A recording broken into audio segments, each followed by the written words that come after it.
लोकसभा सदस्यता की गई बहाल। राहुल गांधी को आवंटित हुआ बंगला। कांग्रेस कार्यकर्ताओं में खुशी की लहर दौड़ी।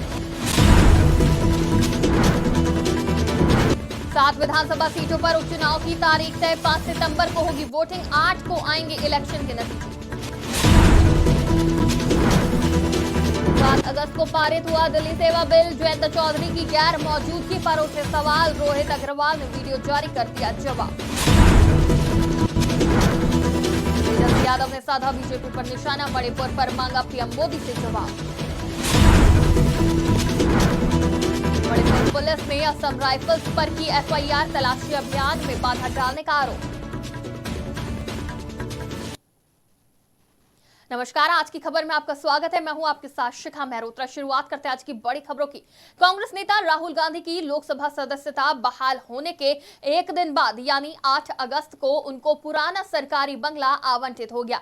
हाउसिंग कमेटी ने उन्हें दिल्ली के 12 तुगलक लेन वाला बंगला वापस दे दिया है। वहीं राहुल गांधी ने बंगला मिलने पर कहा, मेरा घर पूरा हिंदुस्तान है। बता दें, सुप्रीम कोर्ट ने मोदी सरनेम से जुड़े मानहानि मामले में उनकी दोष सिद्धि पर रोक लगा दी थी। इसी के बाद कांग्रेस के पूर्व अध्यक्ष राहुल गांधी की लोकसभा सदस्यता बहाल कर दी गई और उन्हें फिर से बंगला मिल गया।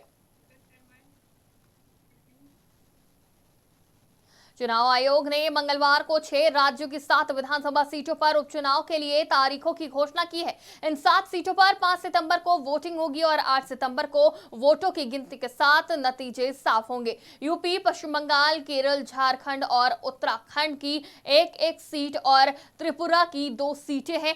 चुनाव आयोग का कहना है कि यूपी की घोसी, उत्तराखंड की बागेश्वर, बंगाल की घुघुड़ी, झारखंड की डुमरी, केरल की पुथुपल्ली, त्रिपुरा की बक्सा नगर और धनपुर सीट पर वोट डाले जाएंगे। इलेक्शन कमीशन ने यह भी बताया कि डुमरी की सीट पर उपचुनाव जगन्नाथ महतो की मौत के कारण हो रहा है। वहीं केरल की पुथुपल्ली सीट पर इलेक्शन ओमान चांडी के निधन की वजह से कराया जा रहा है। वहीं उत्तराखंड की बागेश्वर सीट पर चुनाव चंदन कुमार दास की मौत और बंगाल की धुपगुड़ी की सीट पर विष्णु पदार के निधन के कारण चुनाव कराया जा रहा है। तो वहीं यूपी की घोसी सीट पर दारा सिंह चौहान के इस्तीफे देने की वजह से 5 सितंबर को इलेक्शन हो रहे हैं। वहीं त्रिपुरा की धनपुर सीट पर प्रतिमा भौमिक के विधायक पद से इस्तीफा देने के कारण चुनाव हो रहा है। तो वहीं बात करें त्रिपुरा की, तो त्रिपुरा की दूसरी विधानसभा सीट बक्सा नगर पर इलेक्शन कराने का कारण शमसुल हक की मौत है।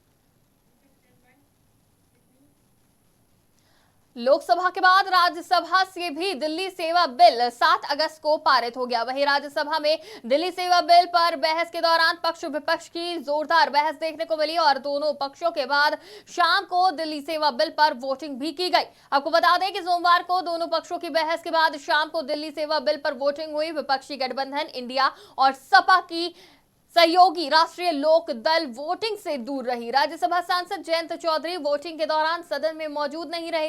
विपक्षी खेमे की एकजुटता के मौके पर जयंत चौधरी की गैर मौजूदगी ने कई सवालों को जन्म दिया। बता दें कि दिल्ली सेवा बिल विपक्षी गठबंधन इंडिया के लिए अग्नि परीक्षा की घड़ी थी। ऐसे में एक प्रमुख सहयोगी सदस्य की सदन में गैर मौजूदगी चर्चा का विषय बन गई है। सवाल उठने के बाद रालोद की तरफ से भी सफाई सामने आई है। व्यापार प्रकोष्ठ के प्रदेश अध्यक्ष रोहित अग्रवाल ने वीडियो जारी कर राज्यसभा सांसद और रालोद प्रमुख जयंत चौधरी के सदन में अनुपस्थित रहने पर बयान जारी किया है। उन्होंने कहा कि जयंत चौधरी परिवार में मेडिकल इमरजेंसी के कारण दिल्ली लोक सेवा बिल पर चर्चा का हिस्सा नहीं बन सके। उन्होंने कहा कि रालोद की टीम राज्यसभा में हो रही चर्चा पर नजर बनाए हुए थी।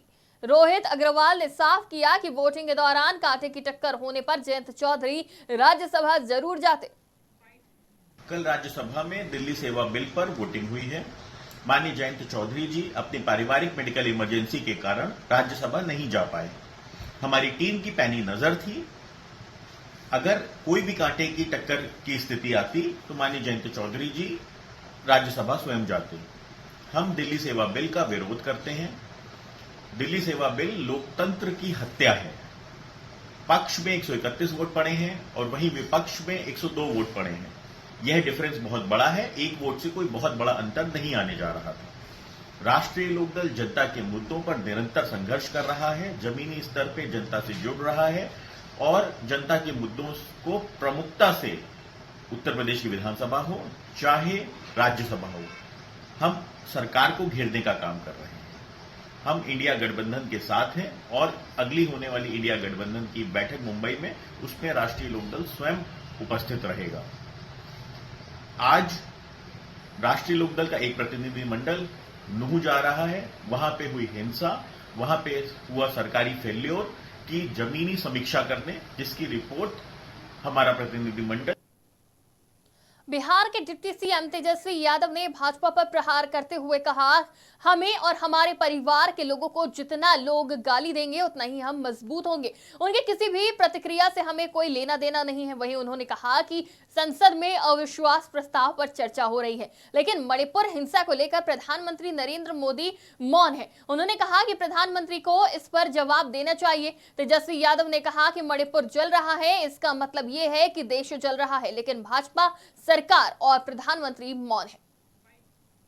उसमें पता नहीं ये लोग क्या बोलता रहता है, कुछ सच से कोई लेना देना है, क्या बोले ना बोले इन लोगों को जाने नहीं, लोगों का क्या काम है। वहाँ आज अविश्वास प्रस्ताव पे चर्चा हो रही है और जिस प्रकार से प्रधानमंत्री मौन है मणिपुर को लेकर, ये कोई संख्या के मामले में थोड़ी ना बात है। बात हो रहा है कि मणिपुर अगर जलता है तो भारत जल रहा है और प्रधानमंत्री मौन है। कैसे ये घटना हो रही है, नहीं हो रही है, कोई कार्रवाई क्या की जा रही है, कम से कम प्रधानमंत्री को सामने आना चाहिए। अब इन चीज़ों के लिए लेकर के अगर हमारे परिवार को कोई गाली दे ना दे तो हम।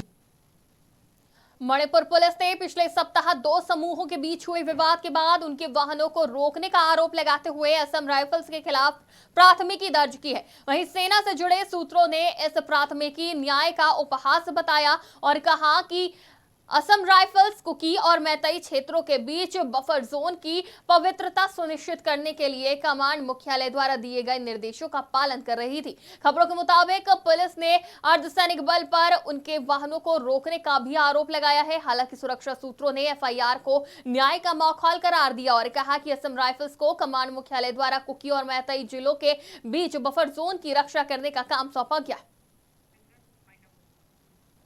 आज की बड़ी खबरों में फिलहाल इतना ही। देश और दुनिया की तमाम खबरों के लिए देखते रहिए आज की खबर।